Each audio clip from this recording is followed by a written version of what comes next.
Good evening, everybody. Matt Geary here for the Geek Pridecast on this Sunday evening. With me tonight, we have no guest. It's just us three talking general geekery. With me, we have Jonjo Cosgrove. Hey, everyone. And Peter Ray Ellison. Good evening, everyone. So, gents, no guests tonight. That's odd. So we've got to make up the content ourselves. Yeah, no, we have to talk ourselves. What's going on? We don't normally talk. We don't normally talk with each other. That's what we have the guest for, as like a mediator. Yeah. This is going to be weird. Yeah, it's odd. We have to think of things to talk about, and okay, interesting. Right, so what have you guys been up to since last we spoke? What's going on? What's going down? I think. Oh, okay, go on. I'll go very quickly. So I mentioned it just before we started recording. I won't give any spoilers, but I have watched The Suicide Squad. The UK, for some reason, we do seem to get some of these superhero films early compared to the rest of the world. And I've got to say, anyone who was a bit apprehensive about The Suicide Squad, if you weren't a big fan of the 2016 version, if you were unsure of the DC film schedule as a whole, you've got nothing to worry about. It is probably the best DC film that has come from this extended universe. Definitely the best James Gunn. You weren't supposed to just say that, though. I know it's true, but come on. What? Mean. But, yeah. He don't care. Definitely the best James Gunn film by far. Fantastic soundtrack, excellent acting, including Guardians of the Galaxy. Oh, do you know what? And I had to argue this with a friend last night as well. I love Guardians of the Galaxy. It's still one of my favourite, not just favourite Marvel films, but one of my favourite films of all time. And I actually think this has topped it. Because, where Guardians of the Galaxy, it took this random assortment of characters and, it just took off. James Gunn has basically took that formula and he has perfected what was already near perfection. And if you come out of the cinema thinking, my God, why do I care so much about a near immortal shark man and a guy who can shoot polka dots out of his arms? I don't think there's ever, like when you think about Guardians of the Galaxy, you go, oh, I really care for this lump of wood. And it's like, yeah, okay. But yeah, I don't know what it is. Just this movie, as I was watching it, I was gripped. It was fun. It was silly. It was quite serious, quite dark, upsetting in a few places, and just a spectacle. And it really just felt like this is James Gunn when he can just do like anything. They basically said to him, have anyone on the team that you want on the team, kill off anyone that you want to kill off. You can have anyone as your villain. You can set it anywhere you want. You can basically do whatever the fuck you like. Here you go. Here's a blank checkbook. Just put in whatever you think you need. Done. And with that, I honestly believe this has got to be one of the best films like I said, one of the best films from James Gunn, and definitely the best film of 2021. Oh, high praise indeed. Yeah. And do you know what? I've loved some of the films from this year so far. But yes, this is definitely a must-see. If you are not a comic book fan, I don't even think you really have to have that much knowledge on comic books. You can just go into this one because it feels like a good old war movie in some places as well. The humour is just excellent, and the acting from people that you don't suspect to be a great actor. John Cena, who is in this film, he is just marvellous, and I never would have thought I could enjoy a John Cena performance as much as I did this. Idris Elba is just excellent. Margot Robbie is just an absolute charm as Harley Quinn as usual. But like I say, whenever you get the chance, watch this movie. You will not be disappointed. You'll probably spend half the time thinking, what the F is basically going on? But I think that is the point. You're supposed to just go into this film, have a good time, and truly, this is what the DC universe should have been doing from the very beginning. It should have been taking risks. It should have been letting their creative team basically be creative, do something off the wall and insane, and basically show Marvel, yes, we can actually do something different. we can do something that stands out, and we can actually make something that is unique. Well, and that is the Suicide Squad. I've got two things I've got to say. One, is there any, without spoilers, is there any sort of kind of Easter eggy type things or sort of kind of cameos that sort of play into the universe? Do you know what? I wouldn't say so much about cameos. I mean, there are returning characters from the first Suicide Squad film. Yeah. So Captain Boomerang. Obviously, we got Captain Boomerang, Rick Flag, Harley Quinn, and is this a remake or a sequel? It's technically a sequel. They just ignored. This is very weird. There is acknowledgement to the first film in a couple of places, but it's basically like very little.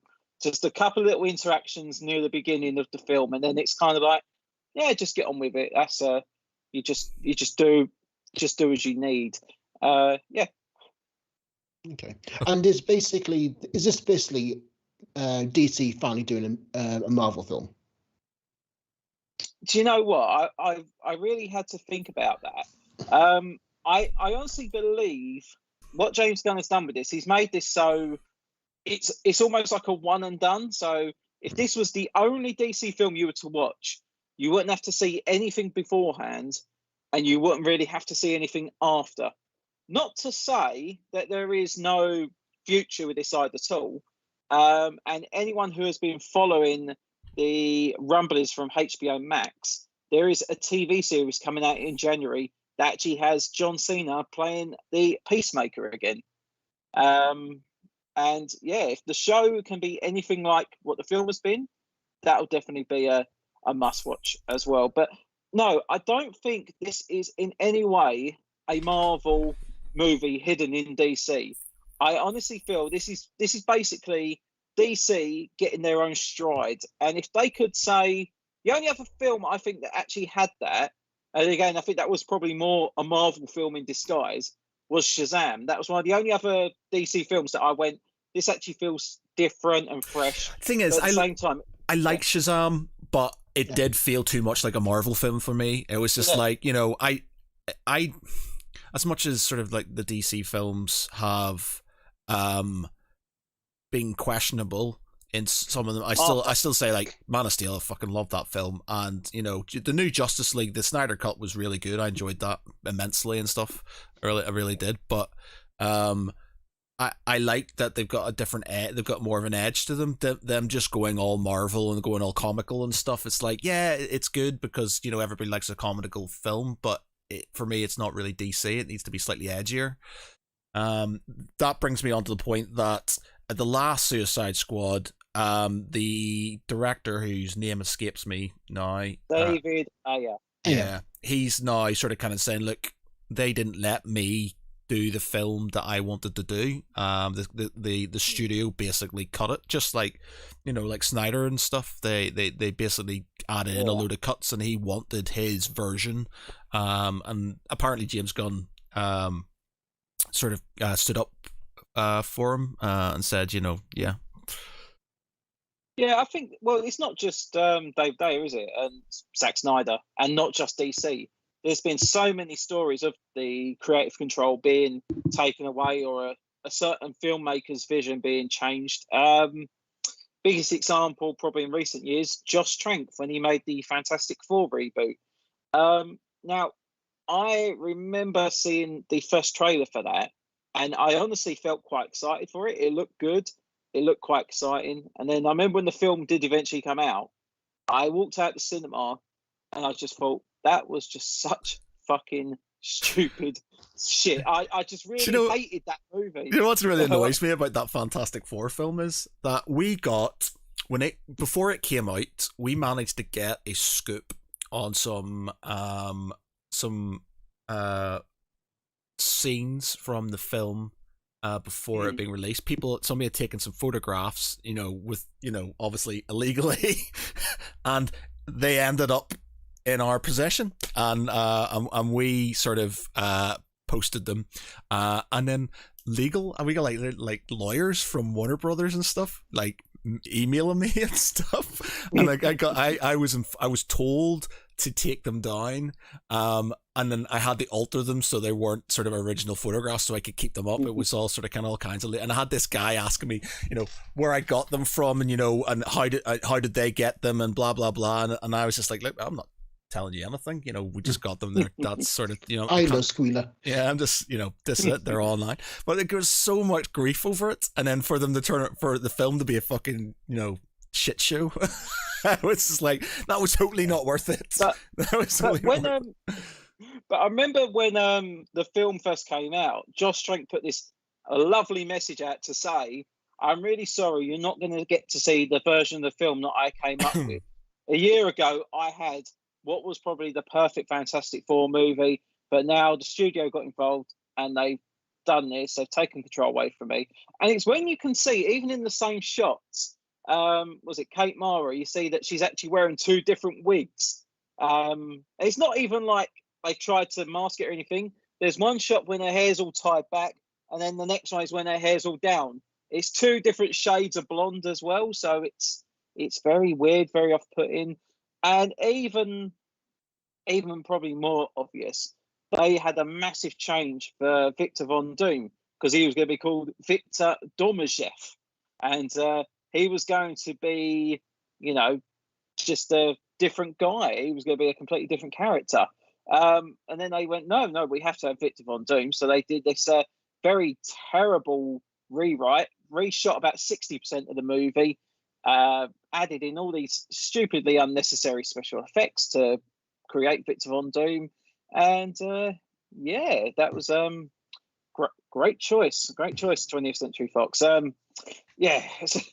But then, I've got to say, one of my other favourite ones was, do you guys remember the 2014 Teenage Mutant Ninja Turtles film? Yeah. Now, the guy from Prison Break, he was supposed to have been Shredder originally, and so many people, I can't remember his name, but he was also the guy at the beginning of The Dark Knight, the one that has the grenade. Him.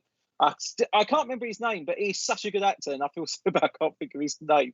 But he was originally going to be Shredder, and he was going to be, all suited up and everything by the end of the film. And when that got out, people went, no, this is an absolute travesty. You can't have a white actor playing Shredder. And, this was when, people were saying, if the character was of a certain origin, keep him as a certain origin. And that's understandable. So what did they do? Did they delay the film and think, okay, let's rethink our strategy. Let's get someone of quite high caliber. No, they just got some very near nobody actor to play Shredder, just hide him in the background, some of the shots, terribly add him in digitally in some scenes, and just get him doing some very random voiceovers, making no sense to the plot. And then all of a sudden they just went, yeah, that's the Shredder. And then the next film, they got a different actor altogether, and they went, yeah, we had a bit of time there. And this guy's about 20 years younger than the Shredder that we did have. He's got hair, he's got goatee and everything. Oh yeah, that'll do. No one will notice. But, oh my God. Studio interference, I think, it's been so evident that I think now some of these companies, like some of these production companies, are going, right, actually, why don't we just let these people make the film that we've hired them to do?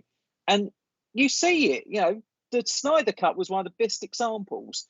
That, I think, has had such a massive impact on cinema going forward, because you've got someone who had their original vision, and, it's not a perfect film by any means, but it is a lot better. It's more exciting, and it was just a much more enjoyable movie. Hopefully, Pete disagrees. Peter. It was way too long. Basically, no, it wasn't. You need an editor to cut down all that bloody slow-mo, all those slow panning shots. He just needed to condense it down to make it a faster snip movie, and just make it. He didn't need all those kind of slow-mo. Literally, half the film was slow motion. It really was. If you cut out all the whole, it'd be a much faster, denser. It just weren't twiddling your thumbs half the time, would you? Why? What's going to happen?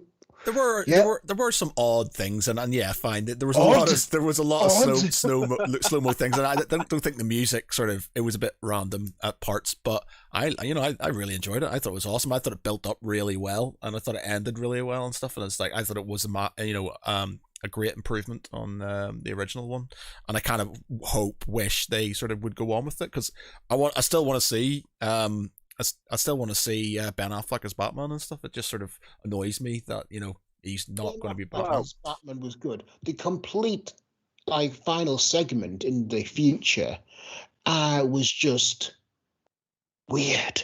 Now I like weird, but that's not a conclusion. That is the next chapter of the following film, which they're hoping might be made. Otherwise, it's an even bigger cliffhanger that doesn't need to be there. It was absolutely unnecessary. I mean, you could have had that as literally a 60 seconds mid. Yeah, but I think it was there for the whole sort of this is the worm on the hook, look what you could have if you let me carry on sort of thing, and I think he just threw that in. It's like... But that should not be part of the film. That thinking did not come into the story. It's necessary. That was a production and tease. It was not a story tease. Yeah, no, I know, but it's something that it whetted people's appetites, and I think it didn't matter if it made any sense or not, or it could have been something that makes sense because it's part of the film. It's like beginning, middle, and end. No, but if you're a director who's trying to sell his wares and a vision that was taken from you, and you had a chance to throw something in just so you could go, right, this is what you could have if you did this, then you would. And I would do the same. It's just fine, it's completely random, fire it. It's got sort of some sort of 20 minutes long. Now, I had to go back to Marvel, but I'm going to drop this in. Marvel did that with Iron Man, the first Iron Man film. They had literally 60 seconds of Tony Stark meeting Nick Fury, and that was it. It was basically a little teaser, but it didn't drag you out of the main story because it felt like an ending as part of that little clip. But it wasn't 15 minutes of build up, and right, that's the end of the film. It was just 60 seconds. That's all you needed to do. I would say that the only difference in that is, like we're saying, with Justice League, this was Zack Snyder saying, this is what we could have had. And I think he had to kind of milk it because it was well, this is what WB didn't want me to make, so hey, I'm just gonna rub your face in it. Whereas with Marvel, their idea was just sowing that seed. It was do you know what, we made a comic book that actually had Nick Fury look like Samuel Jackson. Can we get Samuel Jackson for an afternoon, put a leather jacket on him and an eye patch? We can. Okay, let's do that. And that was it. I think they had no real intention of taking that any further. They just wanted to go, okay, let's just brace it. If it works, I'm sure we can do a contract with him. And it did. That makes a lot more sense than, because it should not have the Zack Snyder kind of seeing what you could have. No, I want the story. I don't want the possibilities of what might be. I do not want you rubbing the nose in front of everyone else, because that's not part of the story. The story ends when, we finish, not another 15 minutes of them bobbing off in the future for no apparent reason. But I don't know. But then again, I don't think this is anything new. There are so many films that have done that before, not to the extent of Justice League. But if you think of how many films that they knew that there should have been another part or something that they were going to make or whatever. I mean, even Back to the Future 2. One of my friends said to me the one thing he really hates is that cliffhanger when the DeLorean disappears, but all of a sudden you had the guy come over with the telegram from 1885, and he actually said to me, I really hate that part, because what if they never actually made Back to the Future 3? And I went, that's kind of the reason why they did make it, because they knew they were going to have Back to the Future 3.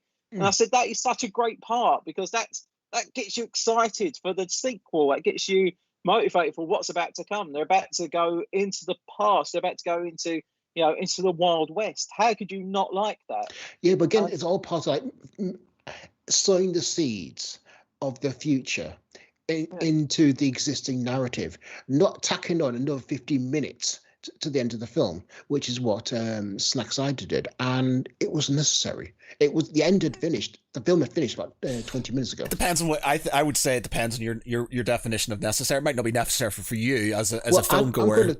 I'm basically coming from the point of a narrative in a story: beginning, middle, end.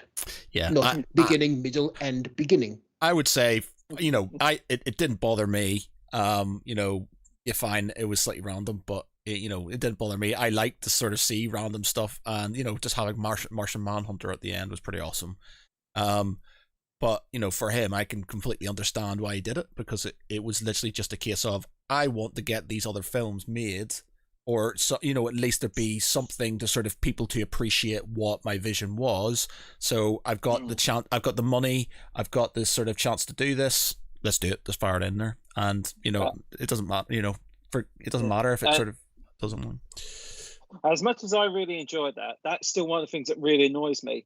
That all right, they brought in Martian Manhunter, and it's just like, you know, he appears after the world is nearly ended. You know, everything's it's like, yes, well, I now feel inspired to help you guys. Let me know if there's anything I can do the next time there's a massive danger in the world nearly ends. Yes. But again, we come back to the fact that, like, I don't read DC comics that much, other than the occasional Batman, and I was going, who's that dude? I had no clue as to who he was. I was going, and like, we had no introduction to that character, and it's like, who is he? I don't know. Okay. Yeah, well, you could say that about any character, you know. No, yeah, but in that film, you're all introduced in turn.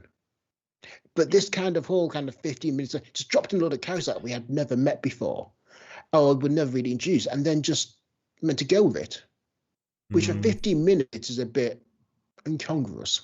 Wow. Big words coming out now. Sorry. I mean, not the big guns. I was just gonna say, before we come off of the whole Justice League thing, because you know, we're probably not going to get Justice League 2, that's quite obvious, but we still got films for Aquaman that's going to be coming up, with Jason Momoa. Still going to be getting a third Wonder Woman, with Gal Gadot. Still not seen the second one though. I've still not seen it. Yeah, I just kept hearing bad things about it, and I'm just like, oh, do I watch this or not? Because I got told that it was very it was supposed to be like very, well, not 80s. It's not 80s. Is the problem. It's kind of what came. It's kind of what came up with the Black Widow film. People are saying that there is a lot of man hate in it. It's like, why has this become a theme all of a sudden? This is very strange. I would not say there was man hate in the Black Widow film. No, it was very female. It was very much female pound, but it was not man hate, I would say. Yeah, that's what I thought, and I wouldn't have said it was man hate. But there's obviously, you know, even like with the Masters of the Universe cartoon that's just came on, a lot of people accusing Kevin Smith of man hate in that. It's like, so what's been the shit with that? Because people have been kicking off. I've not watched it, but I know it, but I've heard what happens, and if you want, I can spoil a very big twist. Yeah, well, I'm happy enough to spoil it. So anybody else who's listening to this, I've watched it. Anybody who's listening to it, spoiler alerts. In the first episode. Say it again. They kill off He-Man. They kill him off. Yes. Yeah. So it's no longer He-Man the Masters of the Universe. It's just the Masters of the Universe, which is a really odd choice, given that he's the main character of the entire franchise. Now, admittedly, they've done that before with other franchises. That's happened before, and that's no strange. But it feels odd. It was a very weird choice. Yeah. So wait a minute. He's not in any of the other. Wow, that is kind of odd. He's not in it. Let's just put it that way. Yeah. But yeah, he's definitely killed off in episode 1. Yeah. That is very, very odd. She ran it.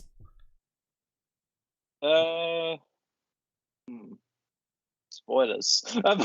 Well, you spoiled this already. You might as well. Let's just say, Teela becomes like the main character, going forward. She's basically leading the party. Yeah. And as what Mr. Josh Varney actually said to me, it feels like that they go on a raid quest. Basically, you know, that they've got a mission, they've got a journey to go on, and that is it. And she is the leader of the raid party. Wow, that's mad. You know, that's pretty bold. To be honest, not that I have no issue with strong female characters and stuff, but He-Man's He-Man, and if you kill He-Man off, you're like, yeah, basically when you kill off the main character in what? an entire franchise, it's a bit.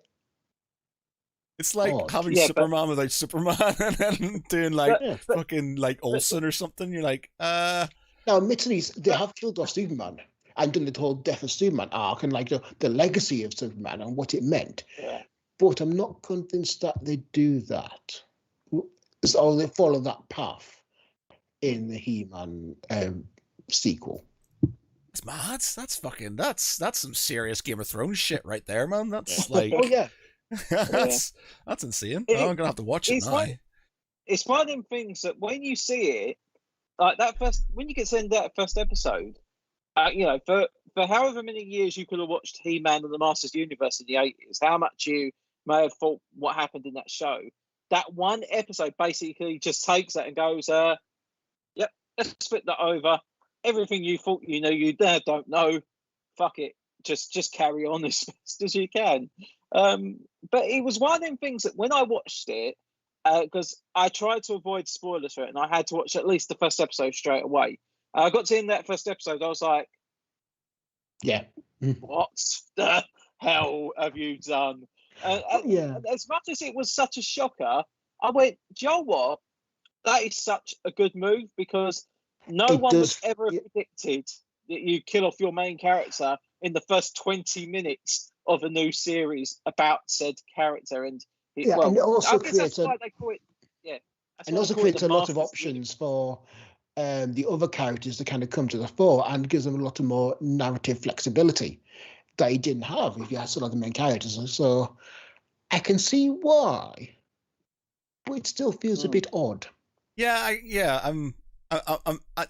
I just thought it was like there was lots of, there was too many women characters in it or something, and all the fucking neckbeards were sort of kicking off because there was women, angry in it and stuff. But I didn't realize it fucking killed off He-Man. Yeah. That's like, that's nothing to do with sort of, being sexist. It's just like he's the main guy, so it's like, But we all know what the internet's like. It's such a weird place, and people only need one thing to get pissy about, and then that's it. And then they do review bombing and all this other shit to try and make a point. Bastards. Fucking hell, man. That's wow. I am aghast. I'm kind of glad. I'm kind of glad I was pre-warned now, because I think that might have upset me slightly. Just remember, it is. I mean, there is more episodes coming up in the next few months, but it is only 5 episodes, and so you'll get through them within about 2 hours. So it's quite a short watch, but it's definitely worth it, honestly. Yeah, I guess. I don't know. I'll not ask that question because I might get the answer I don't want. So I'll just leave it as it is. Yeah, wow, that's a huge shock. That's insane. Yeah. That's mad. I'm trying to think if there's anything else that's sort of kind of done that sort of thing. I've got one. Superman.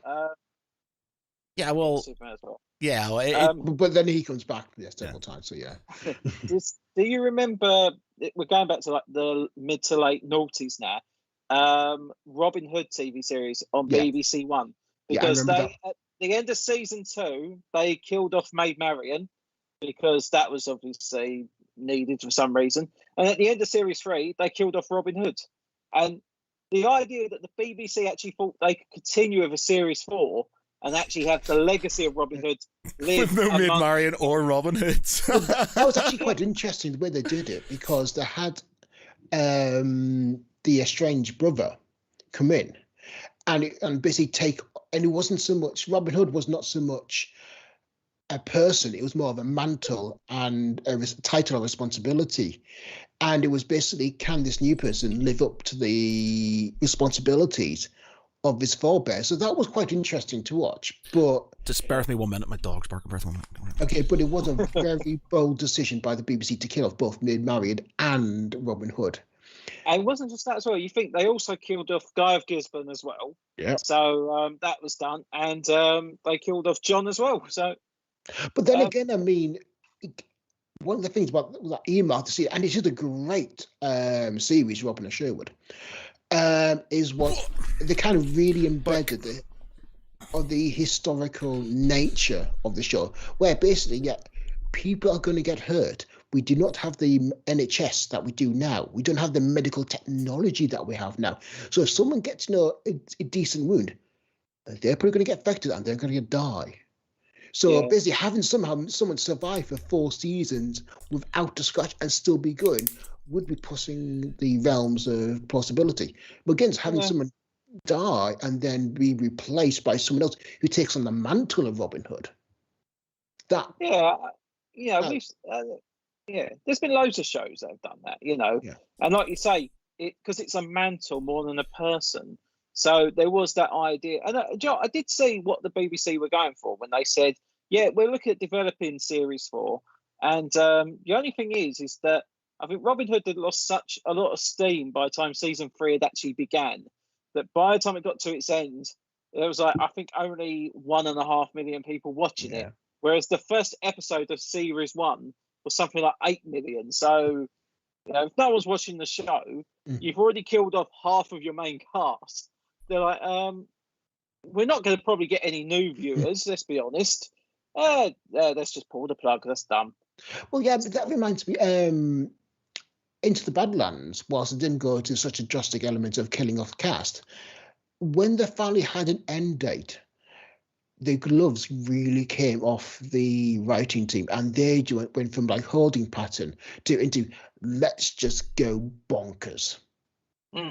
And that worked out quite well, because we don't have to kind of keep things at the status quo. We can now start ramping things up to the end game, and that was quite a satisfying ending. But I think that's it. This is the difference between shows that have no real plan, and then you have the ones that have what they call the 5-season plan for a majority of them. Now they say any show you pitch, you've got to have a 5-season plan now, and I get that. And one of my shows that I really did enjoy at the time when it was first on was Supernatural, and you could tell that was a 5-season plan straight away. You knew where it was going to begin, they knew where it was going to finish, but unfortunately, because it was such a popular show, they kept it going for another 10 years afterwards. And they went, we've so they've been to hell and back, both of them. We've killed them both off multiple times. We've had them face every single demon that's possible. What can we do for another 10 years? Do it again, I guess. Let's introduce Purgatory. Let's introduce some other demons. Let's bring back, the devil as a kind of anti-hero for some reason. And it just went really crazy. The opposite of that, of course, is Battlestar Galactica, the remake from 2008, where they patently do not have a series Bible at all. After season 3, season 4 and 5 were just fucking abysmal. Well, there wasn't a series. I think there was series 4 and series 4.5. Yeah. But basically, first season, perfection. Second season, brilliant. Third season, until about midway through, very good. And then you start to realise when they had to kind of tie things in together, it's like, no. I think they had the writer's strike pretty close on. Yeah, literally, I think midway through season 4, you had the writer's strike, which kind of added. But again, it wasn't that kind of created additional issues. But I think one of the things Ronald D. Moore has said, the creator of Battlestar Galactica, is they didn't really have the series Bible. They just wanted to keep things flexible and fluid and be very intuitive. And while some points it did work, but other points it just didn't add up. Like never really explained Cara Thrace, Starbuck coming back when good, other than good, she's an angel. Okay. And then the ending of, we're going to ditch technology and hump the Neanderthals. Yeah, I've never been so let down for a series finale ever in my entire life. I was just like, I watched that and I just went, what the actual fuck? It's like you've just gone, there, let's do that. And you know what? We're the gods, because we're all named after Greek gods, so we're actually the gods that these people will worship. And there we go. We'll give them technology and make them better and blah blah. I think realistically and boldly, they should have just ended Battlestar Galactica at the mid-season finale of season 4. Where basically they get to what they think is Earth, and it's basically just a nuked, desolated wasteland, and that slow panning shot and then going, well, shit. Just let's have it end. And just have that, other than having another 10 episodes and going, oh, woe is me. Oh, dear, what do we do? No, just have it end there. That would be far, far better. Thing is, when you say, like, I know I'm the same. It's just like, you should just end things here and do that. But it's like, as soon as you do something like that, there's that expectation of, oh my God, you need to carry this on. That was great. And then there's this sort of, if you don't live up to that hype, I would rather end on a high point than kind of have a dwindling returns, which is what happened with Battlestar Galactica. Yeah, very much so. It got really preachy and Bible bashy, and it just sort of got sort of like, the ending was just like really bad. I was just not impressed at all. I was so annoyed as well because I loved it, and then it was incredibly self-indulgent. Yeah. Just on a random note, by the way, I'm currently watching Deep Space Nine, which I never fully watched anything, and I'm just not enjoying it. It's just like it's not doing anything for me. It's just like I'm going through. I've got through a fair few of them and stuff. What are you up to? I'm on season 1 at the minute, but it's just like that's the Star Trek plague. Yeah. It's just sort of, because obviously they started it when Generations was still going and stuff, hence why there was sort of, and I kind of like the way there's integrations with Generations and stuff like that. But no, Cisco, as much I love him in American History X, but I don't, I just don't really kind of like his acting in this and stuff. Give it time. I like people saying, because it's got overlapping.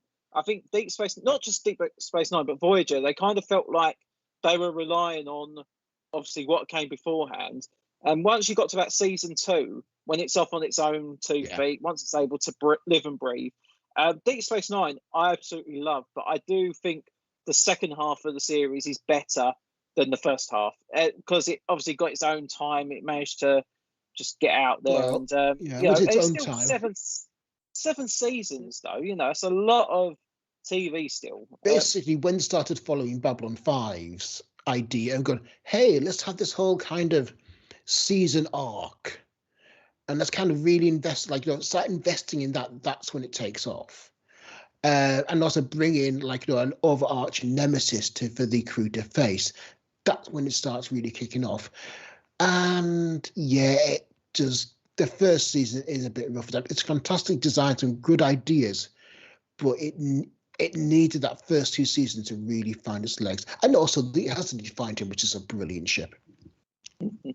Yeah. I'll keep on watching it, but it's just like, I suppose with Next Generation, it was something I grew up with, so I sort of had sort of, already nostalgic sort of views on it. But Deep Space Nine, which I sort of dip in and out of when I was younger, but it just never, it's just currently not doing very much for me. I'm zoning in and out when I'm sort of watching it, and I'm not really feeling what I think you should do is just Google a viewing order for Deep Space Nine and just pick out all the highlighted episodes, or plot heavy, or the really good ones, and just do that rather than trying to trudge your way through all of them at the start, because that was a massive waste of time, frankly. Just really pick up the highlights, get the arc critical ones, and watch it that way, because you just skip a lot of chuff and a lot of unnecessary chaff that packs out some Star Trek.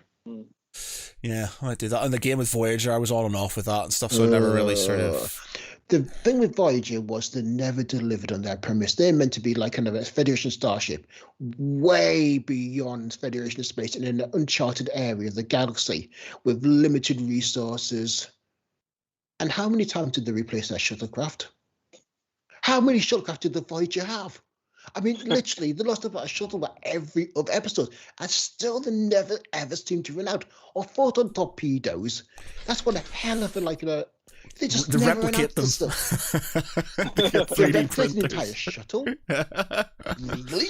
Yeah. That's impressive. Because usually all about replicate is a cup of tea, Earl Grey hot.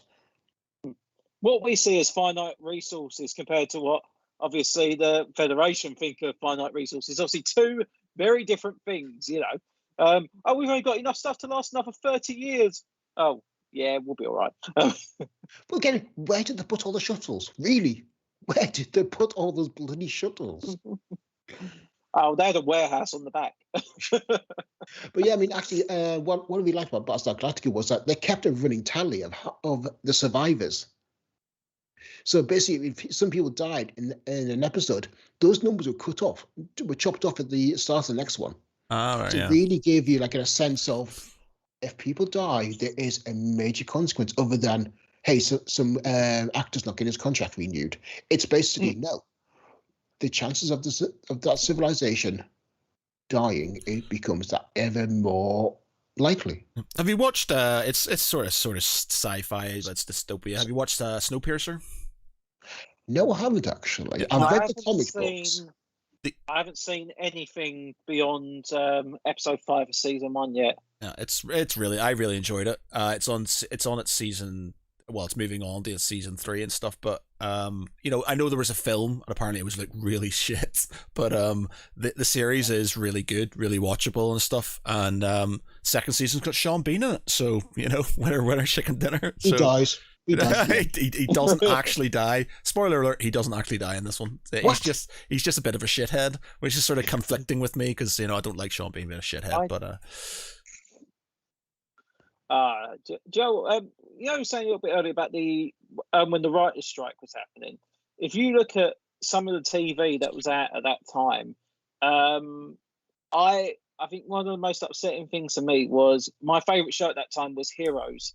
And that was when they had the very, very divisive season 2, because they had such a massive plan for it, because it was going to be in 3 chapters for the season. So you had the Generations, which was obviously about all the parents of the heroes and all the crimes that they basically committed now being inflicted, like the punishment being inflicted upon them and on the next generation.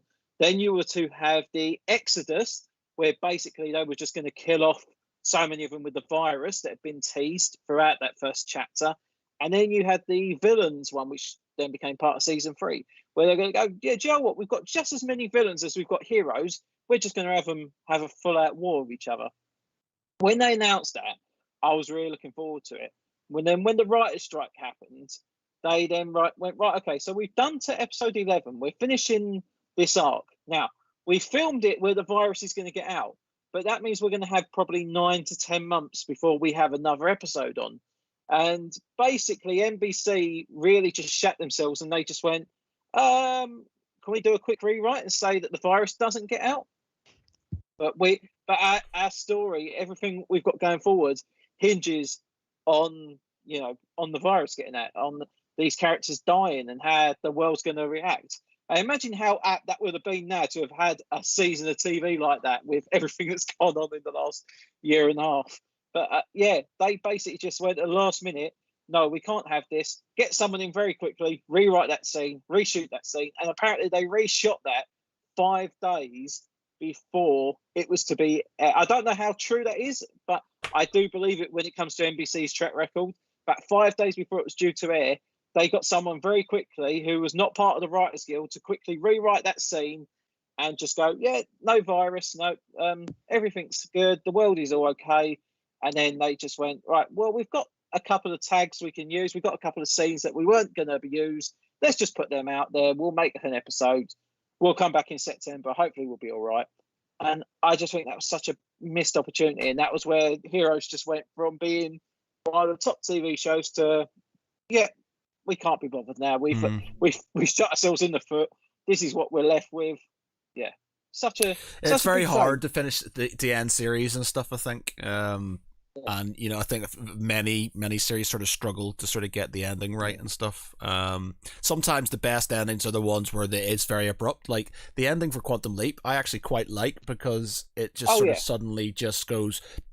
He doesn't make his way home, and it's there. You know, it was just one where they had to sort of kind of improvise, and actually worked quite well, I thought.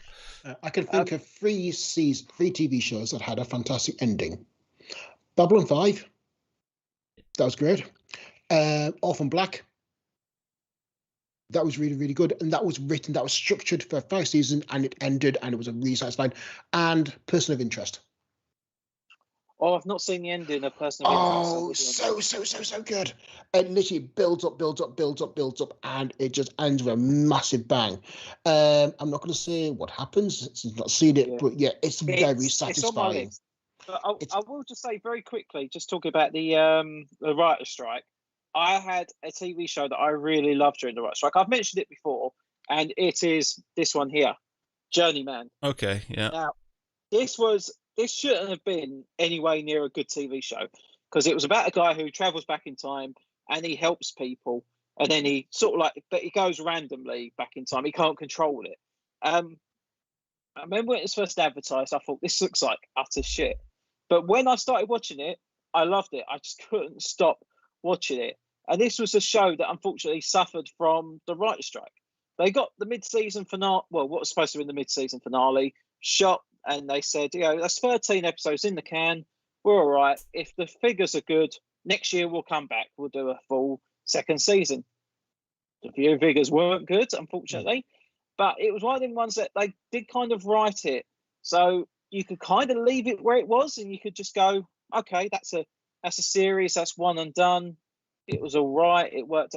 But I've rewatched that show, no lie, about 4 times, and I still really enjoy it because it has got that Quantum Leap feel to it. It's got a very little bit, and the only reason I've watched this is because I did it because I went on a date with someone.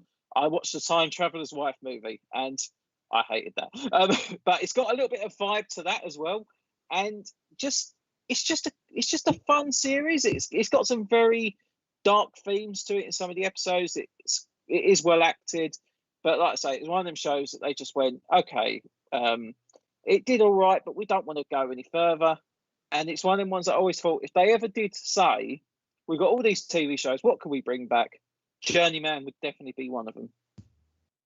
The guy, what's the name of the car? You showed us, is it McKidd? What's his name? What's the name? Kevin McKidd. Yeah.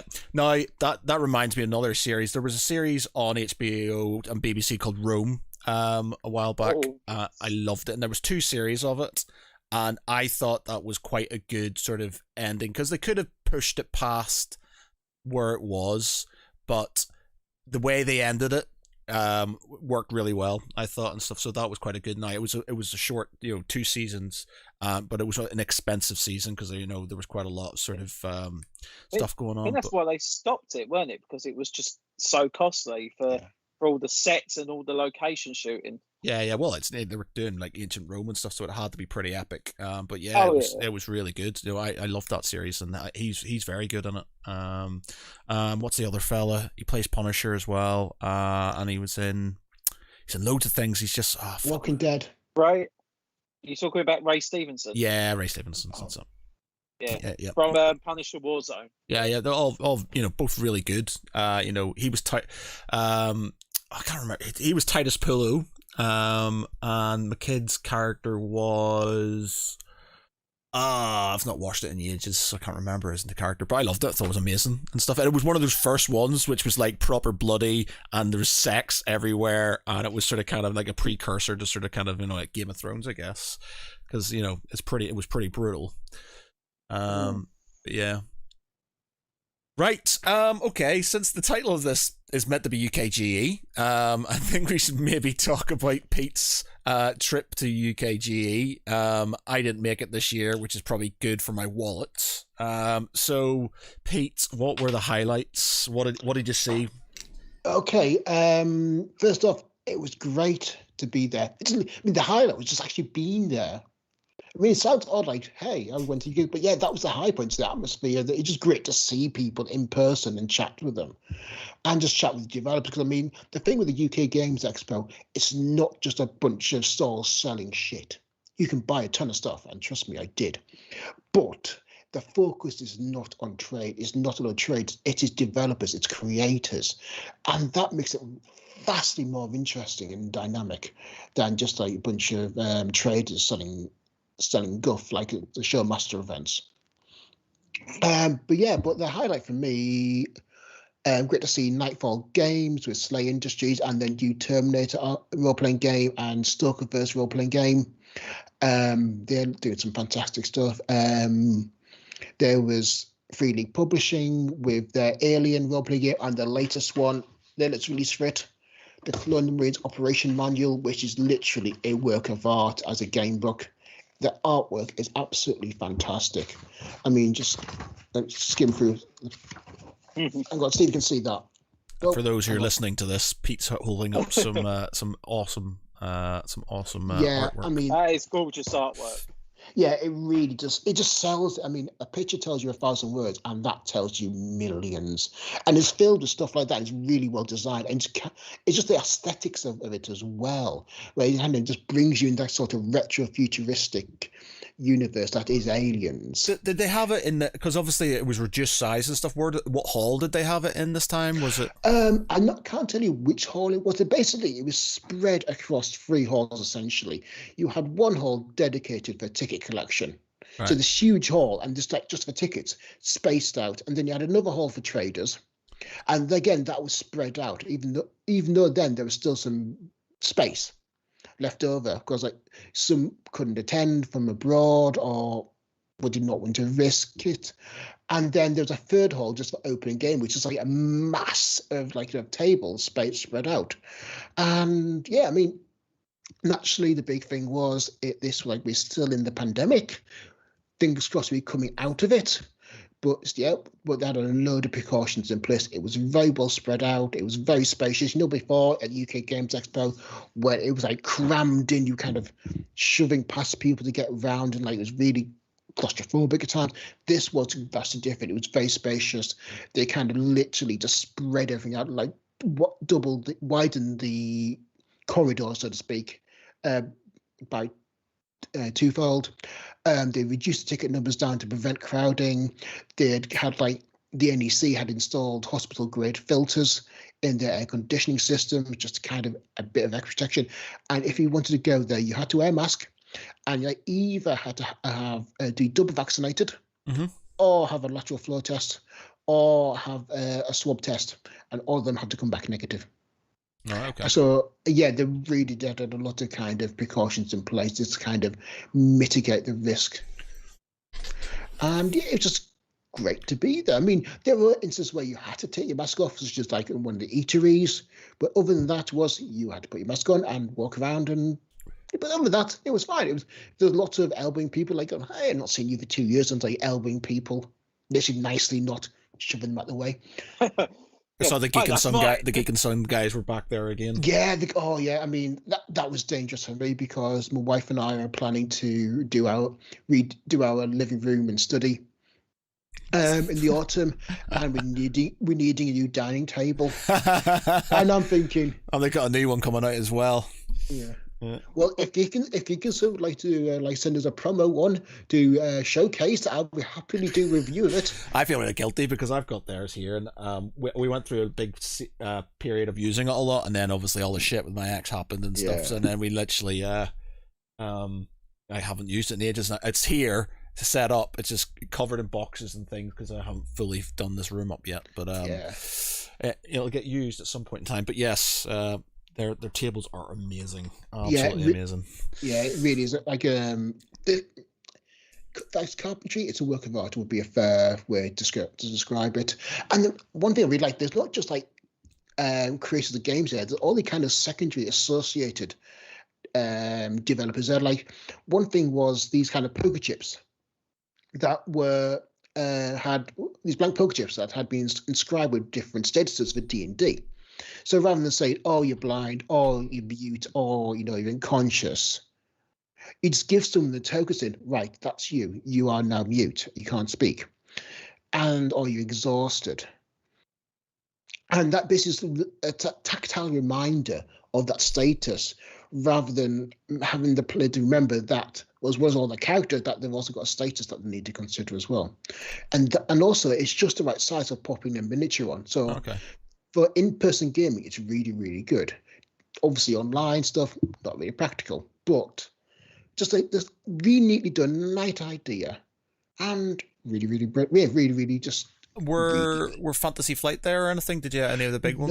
No, I did not see Fantasy Flight there. I saw Modiphius. Yeah, they were there, and their June role-playing game looks fantastic.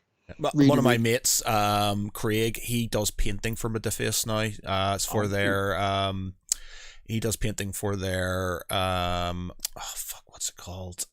Fallout, their Fallout miniature series and stuff. So he's doing a lot of painting for them. So they've got some pretty cool stuff coming out, from what I can see. can imagine. Yeah, I mean, I was speaking to one guy that had literally just during lockdown had made his own war game, literally from the ground up, and it was only through like lockdown and having a really good 3D printer that was literally build all the miniatures himself, and was like displaying his creation at the UK Games Expo. I'm thinking, oh, good on you! Literally taking 4 hours just to 3D print, a squad of troops. I am going to at some point. Like I've got an idea. I've got for it's basically a 4D sort of. Well, I'd say it's a mixture of things. It's going to be huge, but can also be small. It's just basically going to be. It can be as big or as small as you want it to be. Because I've got this thing about games that they don't scale well. So you like 40k, that was started off as a miniature skirmish game, and then when they want the big, when they wanted it bigger, it's like, oh, it's too big now, and it's got you got too many things. Whereas I want something where it gives you the option of having something small or something big, and I have this sort of idea of like incorporating sort of like air and space even, and then you could have sort of like space boards that could in fact interact with the ground boards and stuff, depending, and I've got this like massive idea and all this like lore and background stuff in it. It's just like one of these days I'm just going to do it. It might cost me a load of money and it'll never sell, but I just want to have it just to say I've built my own game. I've created my own game. If we've got any potential investors listening into the podcast, Matt Geary is available for your calls and any donations. Give me money. Any donations are welcome. Yeah, well, it's just like I've got. We sat there. We to be honest, like it's the idea, and we had all the thing is like there was a few of us like Ben Fee, of Geek Pride fame, Marsden, my mate, another mate called Paul Gibson and stuff. We were sort of like throwing ideas around, like Ben was coming up with games every week and stuff, like amazing card games and things. Really, he had this really cool like bank heist one, which was one, and he had sort of like playable sort of things, and I just had this sort of view of having, when like in it's Fantasy Flight do the Rune Wars sort of kind of lore thing, so a lot of their games have this sort of same sort of kind of background, so they tie in with each other. I had the same thing with this one. Now my game would be called Revelations, and it's basically the concept is about sort of actually, I don't want to ruin it because people might steal my idea. But it's just basically it's got this sort of kind of like it's going to be like there's all kinds of cool stuff in it. It's hard to explain. So basically, there was going to be like different types of games that could tie into it, and they could all be played and affect the other games. So you could have a card game, but it could affect the strategy game, which could affect the tactical game and stuff. So you could have all these things that basically would tie in with each other. So you could play, you don't like the risk type game of it, so you play the card type game for the collectible card game or the living card game, and that. But winning that and stuff, there would be rules that could affect the campaign in another part of the game, and I was just like things like that where they sort of interact with each other and stuff. I was like, yeah, that would be really cool. And I've got like all these ideas for different things and stuff, and it's like I was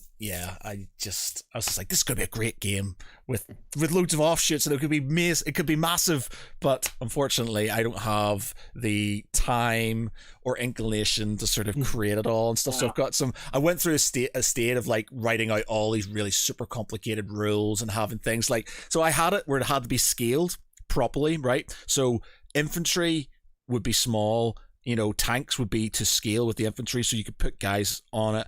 Then you could have like buildings where they could have different levels they could go in.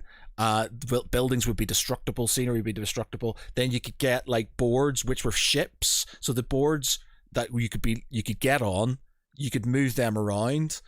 So they were a player board that you could put stuff on, but they interacted as well because they are, the scale would be bigger instead of having these sort of, small things that sort of are meant to represent bigger vehicles and stuff. It's like, why not have them as like a playing board?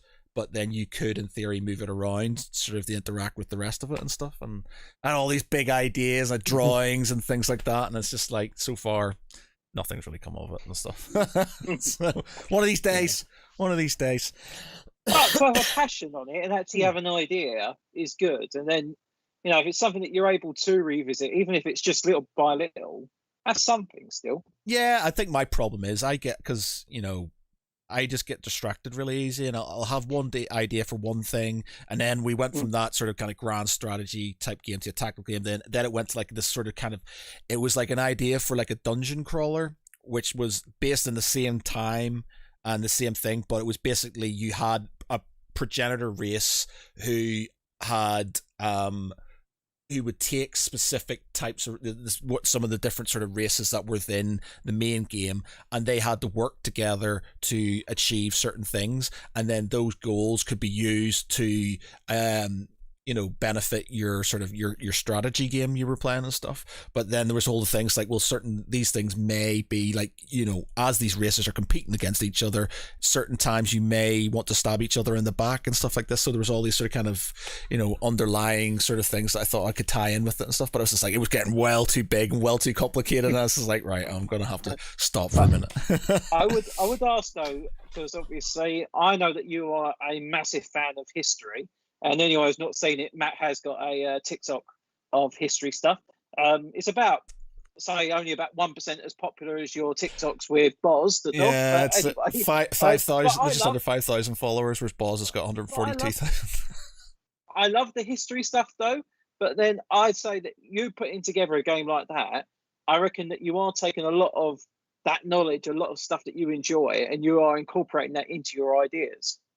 Well, yeah, that's it. Like, there's my thing is like, I don't mind complicated games. One, as much, there's certain games I like when they're being simplified. It's like, well, it's simple, it works and stuff. But then there's certain games I'm just like, with proper war games, I'm like, but there's, you play them online, or you play like certain things, like for example, Panzer General, or like Panzer Corps as is the new version of it and stuff, and they have like, if your guys are stay in a certain position for long enough, they entrench themselves and they start sort of kind of defending themselves more because they've been there for longer, so they entrench themselves. It's just like, you don't get that in these sort of games and stuff, where units are staying put, they're going to sort of build themselves defenses and things, and it's like, well, that could be incorporated. And then it's like, well, buildings in all these games, you can shoot at the building, you can't really sort of get rid of the building and stuff, so why not? Why can't you get rid of the building and stuff? And then how would that affect things, and and weather and all kinds of stuff. And I was just sort of like, I had weather tables, I've got weather tables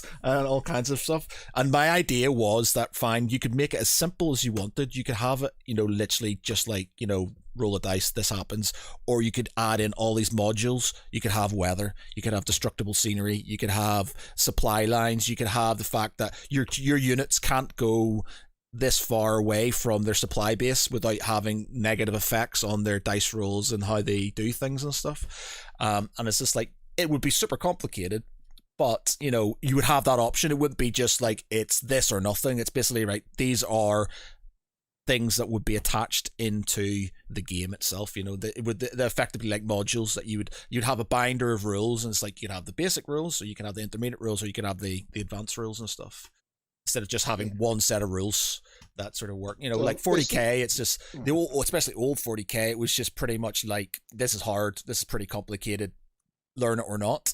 Whereas now they've tried to dumb it down slightly, whereas I'm saying, well, why don't you have options for all three, instead of having this sort of this thing where everybody's just like, yeah, I don't get that at all.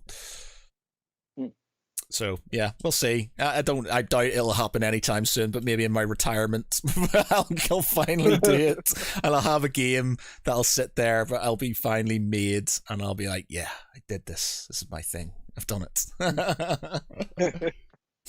Yeah. Was there any other sort of like miniatures and stuff? Any other? Yeah, there were tons of miniatures there. There was Night Lancers. That was a really cool little game, board game. Yeah, the focus seemed to be on board games. I mean, there was also the rather cool Labyrinth board game. Oh, okay. That they quite a few tie-ins at the moment, which no bad thing. But yeah, there's just so much good stuff. Tell you what else is quite popular at the moment, which is games mats. there seem to be really but not just very different designs of games mats. Some wipeable, some not. Both for wargaming or just for role playing games where you just I need a city map. Right, okay, there you go, a city map on a game mat. Yeah, I've got a load of I backed a Kickstarter, which it hasn't come through yet. All my Kickstarters are being super delayed at the minute. Brexit, but I'm meant to be getting a load of D&D type sort of mats through and stuff. They're called Infinite Dungeon, and they're like really long, sort of kind of like mats and stuff. Not that we're gonna play live anytime soon, but just in the off chance that you do. But yeah, I've got loads of mats. I love gaming mats. They're awesome. Yeah. And yeah, basically loads of really good stuff. And let's just say my credit card was traumatized. Yeah, that's why I didn't come on. I'm going through a period of selling stuff or trying to sell stuff. I got a bunch of boxes of stuff in there which I'm trying to sort of kind of sell. But as soon as you start selling, people are like, well, you can get this for this and this. I was like, yeah, but dude, this is a limited edition version. I'm not just going to give it to you because you of this, and I'll give you a $5 and a handful of lint for this. Can you send? I keep on getting things. Can you send this to Australia? I can't send it to Australia, but it's going to cost you the packaging. All right, I'll give you 300 quid. I was like, mate, it's going to cost me 150 quid to send it over there in the first place, and then that's so I'm losing out on a lot of money on this. It's like I don't mind sort of reducing prices, but I'm not reducing it £150. Yeah. And I get that loads of time. Like, it's mad, like all the 40k stuff, so many people like the Age of Sigmar. I've got 2 Age of Sigmar armies I'm trying to sell, and it's like so many people from Australia and New Zealand and stuff asking if I can ship it over there, and it's like, yeah, I'm happy to ship it, but you're going to have to pay for the postage, which is going to be insane. And I've sort of kind of looked at it, and you're looking like, for the weight and the shape of the box, it's about 150 quid. And it's just like, I'm not cutting it down that much. It's just not worth it. Actually, that stood out at UK Games Expo. There was no Warhammer presence. Okay. Usually Games Workshop have been fairly regular there, but this time there wasn't. Interesting. Was you remember that Airflix game that we saw? That wasn't not there. I did not see that there. Oh, see, because I saw somebody picked up a copy of it there. It was on it was one of the board gaming groups, and they had this Airflix box. I was like, mine still hasn't come through from the Kickstarter yet. I did not see it there. I had a really good walk through the exhibitor stand, but I did not see that there. It might have been just hiding from me. Yeah, it must have been for sale or something. But somebody got it, and then I complained. I went, mine still hasn't come through, and then I think the guy. I just realized the guy who runs the company and stuff, he was just like, did you want the painted one? And I was like, yeah, I want the painted ones. He says, they're going out next week. And I was like, okay. After many years. That's what they all say. After many years, I might get it. I might finally get it. What was it, 3 years, 4 years ago? 3-4 years. Yeah, it's fucking, It's like, I'm just used to sort of Kickstarters taking ages these days and stuff. Like, absolutely mad. But my brother came over for my birthday, so we played some games when he was over. Song of Ice and Fire, cool minis or not, game is absolutely amazing. It's so good. Like, I am so obsessed with that, to the point where I'm getting completely disillusioned with 40k, because it's like Song of Ice and Fire, it's like a rank and flank type game. It's pretty simple, and miniatures are amazing, and it's just such a good game. And I'm just like, why haven't I ever played this before? And it's alternate actions as well, so you go, the other person goes, and then there's cards and things, and it's just like, it just feels so much better than sort of moving everything, getting half your army shot off the board. Have you played Infinity at all? Yes. Marsden, my mate Marsden, gave us I think there's a stream of it. We basically went on one Wednesday night. He showed us how to play it, and that's a pretty good game as well. And I've been looking into it, and I once kind of picked up, like, there's a box set of figures, but there didn't seem to be any kind of description of what each figure was. So I had no clue what I had. But they have like cards and stuff, don't they? I wasn't given any cards. But apparently there's a good sort of like app for it and stuff. Like, I didn't know what was going on. My mate John Marsden, he sort of kind of went through it, and it's basically, you have small squads, and you, instead of having, like, if you move another person, if they can see you, they can react to you. Yes. So you can always shoot at somebody and stuff. So it's not like you having to wait. So it's basically cover becomes critical. Yeah, exactly. Yeah, and that's what we found. And it's also good that you've got action points, and you don't have to spend them all on all of your guys. Like I did a thing where I had a couple of key units, I put them into cover, and then I had some close combat guys, and I used a lot of the actions just to move them up the field, and the other guys to stay put, and they would there, react if needs be, to sort of kind of encroach on things. And yeah, I really enjoyed it. I thought it was really good. I like the look of it. I mean, I like the design of it. It's very skirmish based rather than mass combat, which is what 40K from. But also got a really cool role playing game out based on the setting. Oh, okay. And that sounds incredibly good. I mean, I've had a flick through it on Modifius stand, and I really want to play that because I like sci-fi futuristic settings that have really kind of gone into the, the cyberpunk, the biopunk elements, the biomodifications, and just looked at the different aspects of this would have on the various characters. So yeah, I'm looking forward to playing that one. One thing as well that was there was usually there are quite a few guests at the UK Games Expo, but this time the big one was Sir Ian Livingstone. Okay, yeah. He was there, but really didn't really have anyone else other than probably John Robertson. Okay. Who we all remember. Yeah. Mr. Darkroom himself. Yeah. And it's quite disconcerting when every now and then you'd hear over the tannoy of the NEC, you die, you die, you die. He was funny, man. He was a good guest. Yeah. Gotta get him back. Definitely gotta get him on. We'll have to pester Laura to get him back. Yeah. Need to get Laura back on. Definitely. She's not been on in ages.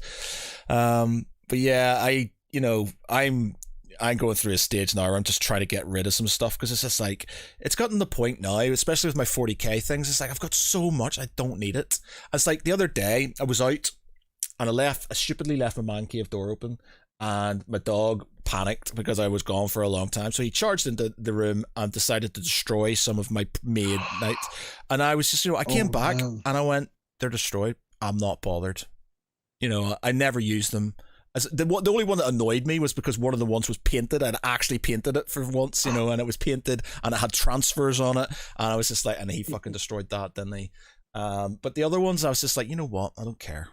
I'm getting to the point where I'm just buying shit for buying shit's purpose, and I'm just not I just like I need to get rid of some of this stuff and just like play some of the stuff I have, and so I'm just going right. I'm restraining myself as much as I got sort of lots of Kickstarters outstanding. I haven't backed anything in a while, so I'm just sort of going to get rid of some of the stuff, play some things I want to play, and not just go, ooh, shiny thing, let's get it. Because one more thing about UK Games Expo, it has been confirmed for next year. All right, okay.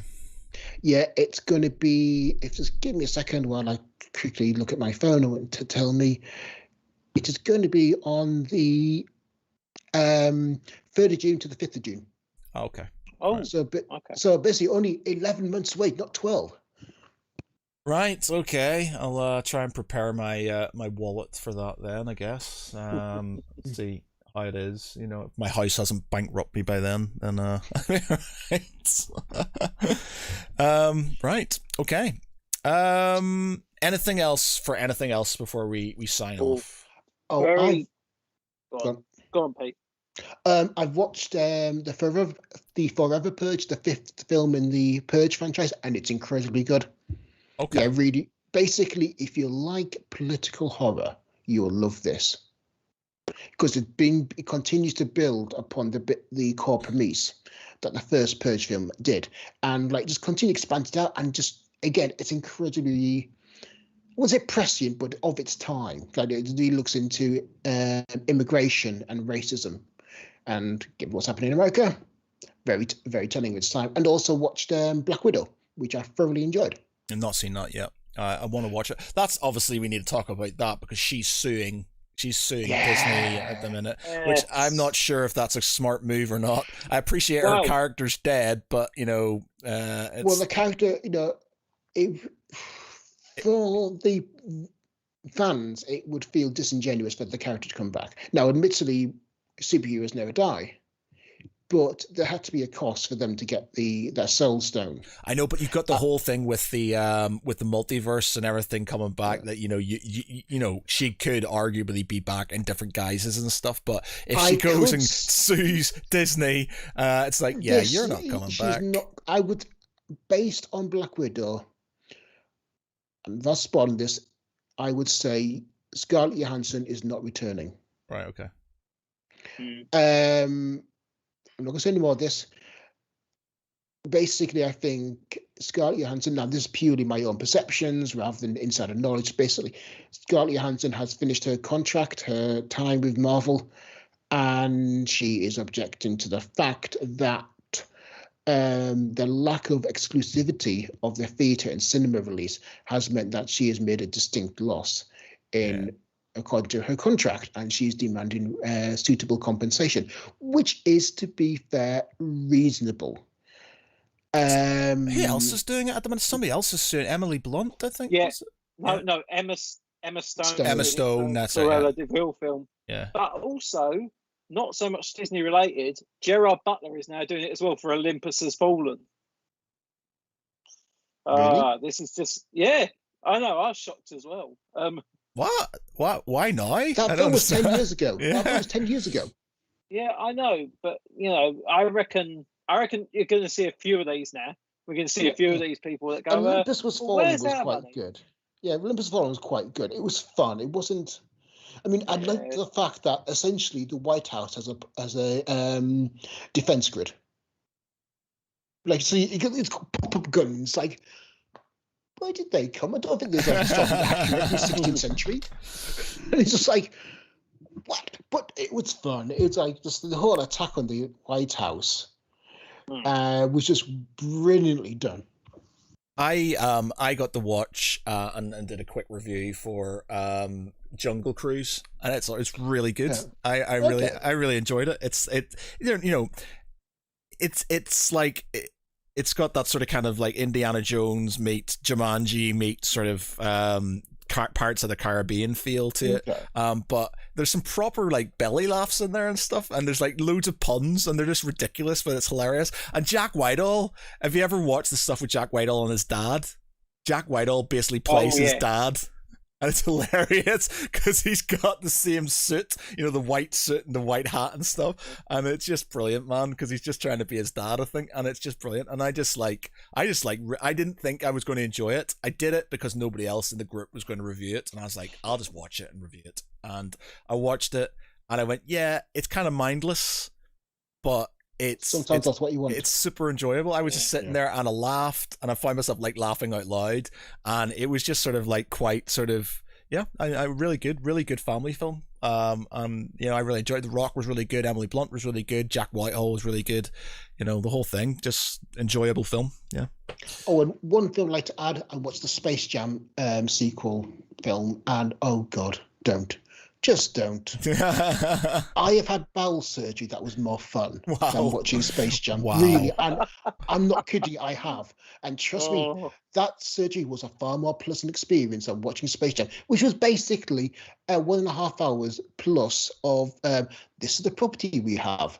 Warner Brothers, who would like to make a film about it, because literally they had so much cameos, or rather more accurately, advertisements for all their other property. And how many times I saw that bloody Warner Brothers logo thrusting towards the screen at me. It's like, no, I do. Yes, I know what's in Warner Brothers film. I do not need to see it every 5 minutes. Oh God, just don't. Really, just don't.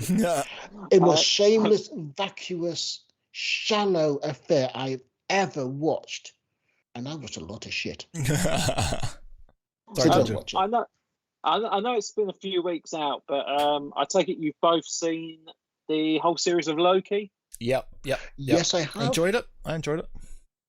Mostly enjoyed it. What was the not mostly then? The conclusion didn't feel as satisfying as it should have. It just felt But they're tying it in. They're tying it in with the sort of greater sort of thing, aren't they? With the multiverse. Yes, and what's the name of the Multiverse of Madness? Yeah, that's it. Yes. They are tying it in, but the story did not end on a suitably. It wasn't built up. There wasn't enough payoff. They were basically sitting around for 50 minutes talking, and it felt as if they'd been built up to this big reveal, and the reveal was, okay, yes.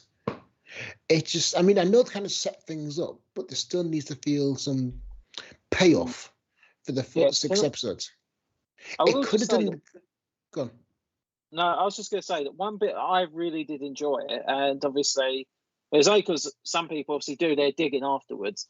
The point when Jonathan Majors, who is brilliant as He Who Remains, Kang the Conqueror, Ramata, basically the next big bad of the MCU. There's this bit when he just goes, that was weird. From this point, I don't know what happens. If you look at the timestamp of that is the exact same time as when Wanda Maximoff turns into the Scarlet Witch in WandaVision. Right. That exact second is when she becomes full-blown Scarlet Witch. But the thing for me was, it never adequately explained why that point was so significant. I think that just felt strange. It will be, but I accept they're laying the seeds for the future franchise, but equally, just dropping that in and making a big point of it, but not explaining, again, just felt really odd and just frustrating for me. And also, it could have been done about the same story in about 5 episodes. It felt padded out at times. Yeah, I thoroughly enjoyed it. I thought it was really good. Well, I felt it had some very good Doctor Who vibes, especially like when you got to the mid part of the series, because the whole like adventuring, like going between time and space, going between different planets, and it really did feel like, you know, they could easily just say like swap the title over, and you'd be like, yeah, this is a Doctor Who episode for an hour. You know, that's but is that a good thing when you want to watch a lucky series like Doctor Who? Well. Yeah, I don't know. I think because the problem is now with TV shows, it's very hard to find anything that is wholly original. But when I saw especially episode 3, the Lamentis episode, I like that feeling because it was like, you know, we've had one episode where Loki's been pulled out the timeline. He's now adjusting to basically being this variant. And then episode 2 was like, you know, he's trying to prove his worth. He's trying to now integrate into this new life that he's in. And then episode 3 was just like, fuck it, you know, let's just go on an alien planet. Lots of running. And I don't know. I didn't like that. It reminded me of when I liked Doctor Who. It reminded me when Doctor Who was actually a good show. And I know it sounds horrible because Jodie Whittaker is brilliant in Doctor Who, but she has been given really bad material. And Chris Chibnall is an awful writer. Yeah, have you seen that J. Michael Straczynski has said, I'll do it? Yes, and the entire internet has just gone, yes, please. And actually going back 5 years to 2016, 1st of April, I remember a certain Bruce Campbell saying, hey, the new Doctor's coming to America. And I thought, that would be ace. If that happened, if you had Bruce Campbell as a Doctor, wow, that would be... But it'd be different. I mean, you need a different Doctor, and literally... Not just more of the same, not just riffing on a previous generation Doctor. You need someone who can play a completely different character. And I think Bruce Campbell has the gravitas and the charisma to pull off that level of audacity. To me, I think what they need to do with Doctor Who, they need to just go, okay, we're going to do a proper new direction. Don't get me wrong, Stephen Moffat, he was a lifelong Doctor Who fan. He absolutely loved the craft. He really enjoyed. He really knew it inside out. Chris Chibnall, unfortunately, I don't think he had the heart in it for Doctor Who. He was kind of like, they just said, right, we need someone who knows something with Doctor Who. Someone who's probably done a couple of episodes, and he probably just went, yeah, I'll do it. I'm sure I can get around. Don't get me wrong, Chris Chibnall is a fantastic writer. But he doesn't write good. His Doctor Who episodes weren't even that good to begin with. So for him to be made head writer, I think was quite disappointing. Now, if J. Michael Straczynski was to be given the part, that would be groundbreaking that would if be he a did game it. changer. But again, the big thing is Jim is American, and basically, well, because Doctor Who is a very British show, the BBC are disinclined to lose that British voice of the writers. So again, that I think is a blinkered approach by the BBC. I think they should look at other talent, and J. Michael Straczynski, I think, will be perfect in that role. I think if you look at the, especially like the, not so much the writers, but they have had American directors as well for Doctor Who over the last few years, and I think having that different kind of style, that different look. Was it Rachel Talalay? She's done quite a few episodes of Doctor Who in the last few years, and her episodes are spectacular. She really does know her sci-fi and her fiction and her fantasy. So I don't know. I reckon you could go a little bit American, but I think as long as your supporting writers are still helping you keep the British theme, still helping you keep it, in that certain style, that can work. But I really want Doctor Who now just to have a change. I just want it to sort of like lose the shadow that it's had for the last few years. And I just want it to go, right, the show is about reinvention. Reinvent it. Give us something different. I'd like to see a big reboot on Doctor Who. Basically start from completely fresh, because you've got about 50 plus years of legacy in which to incorporate, and that is going to be nigh on impossible, because to be fair, the whole meta plot of the Doctor and Doctor Who is insanely bonkersly contrived and nefarious. And you can figure it out if you kind of stand back a bit and squint and go, yeah, that sort of makes sense.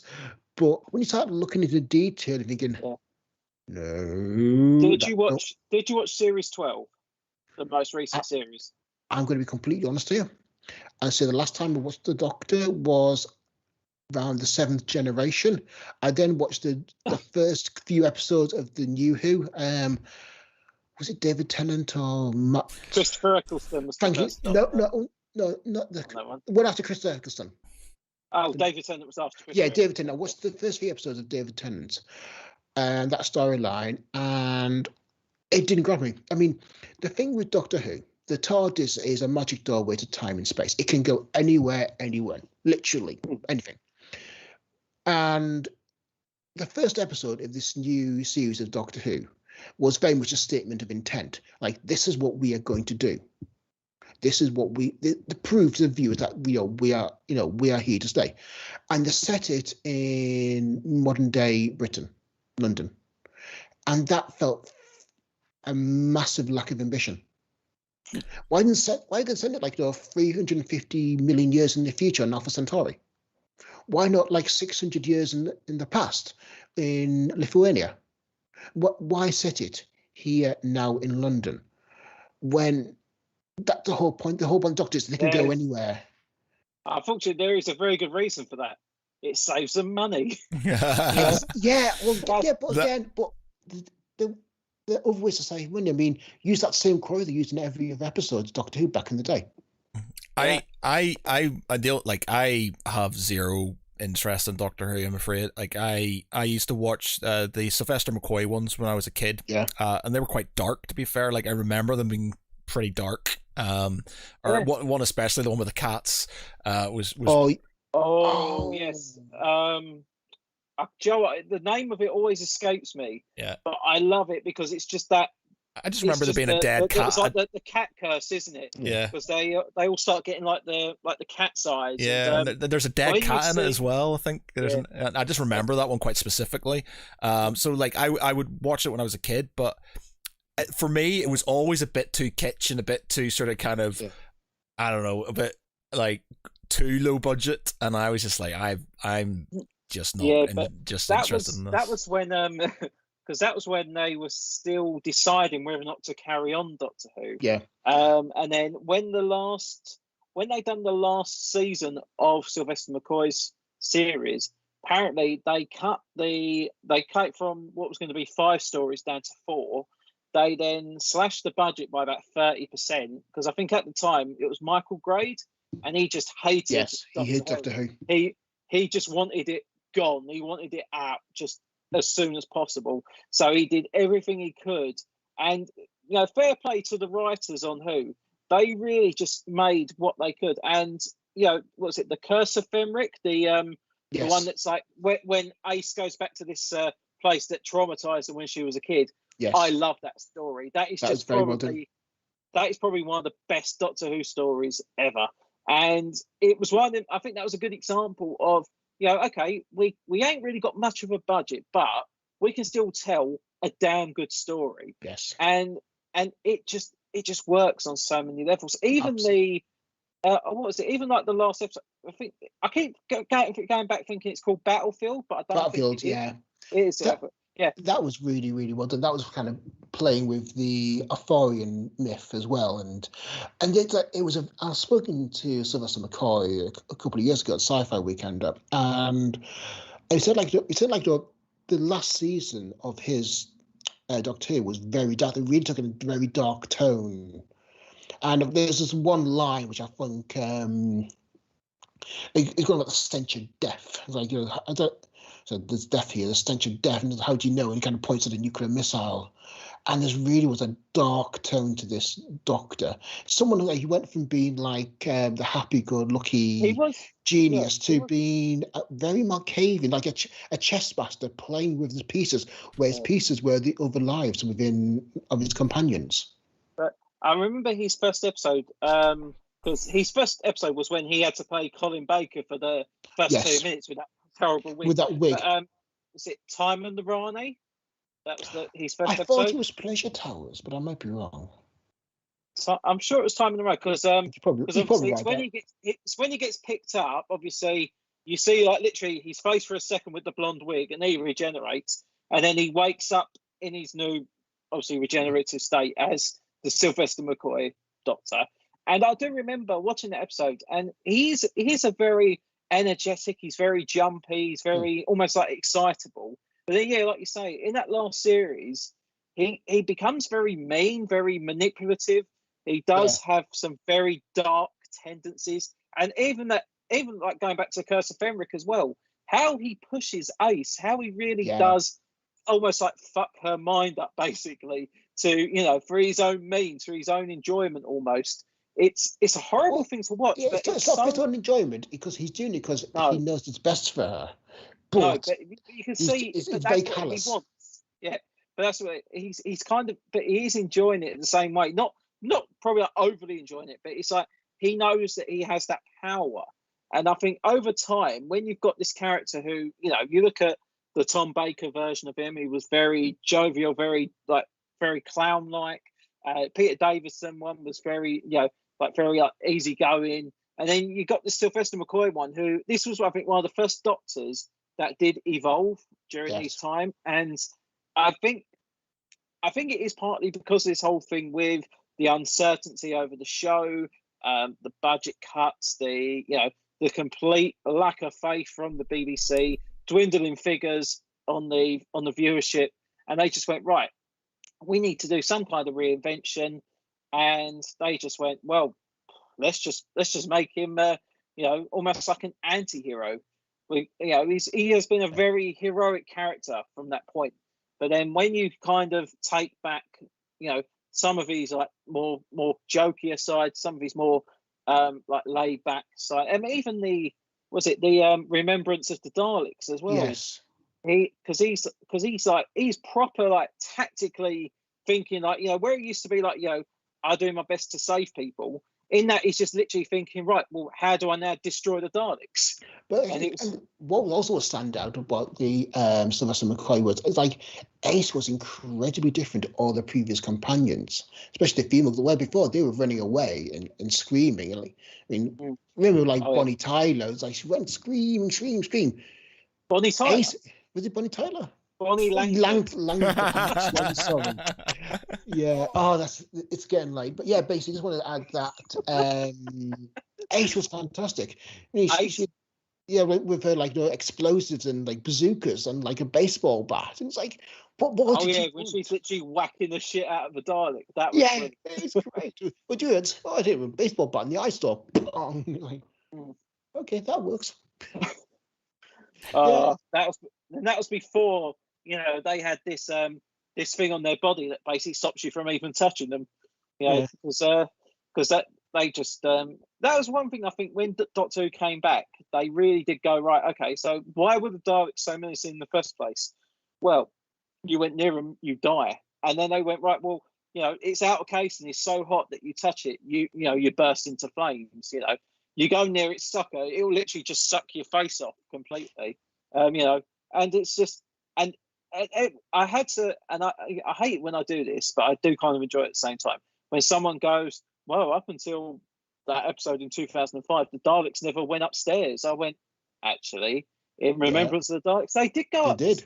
They did the same thing. It was like I had that kind of moral victory, but at the same time, it's like, why the fuck did I say that? I'm just going to probably now get the piss taken out of me for saying it in the first place. Nerd. Yeah. Right. Guilty. Okay. We'll leave it on there. It's been a good chat. It's been good to have sort of like just a regular sort of chat about regular things and stuff. As much as I love having the guests on and stuff, it's just good to have sort of just a good old chinwag about random stuff. So yeah, very much so. Yeah. All right. Okay. So thanks everybody for listening. For if you've been watching, much appreciated. If you're listening to this afterwards, then cheers. For me, I've been Matt Geary. With me tonight has been Jonjo Cosgrove. See you all later. And Peter Ray Allison. Good night, everyone, and look after each other. Night. Bye.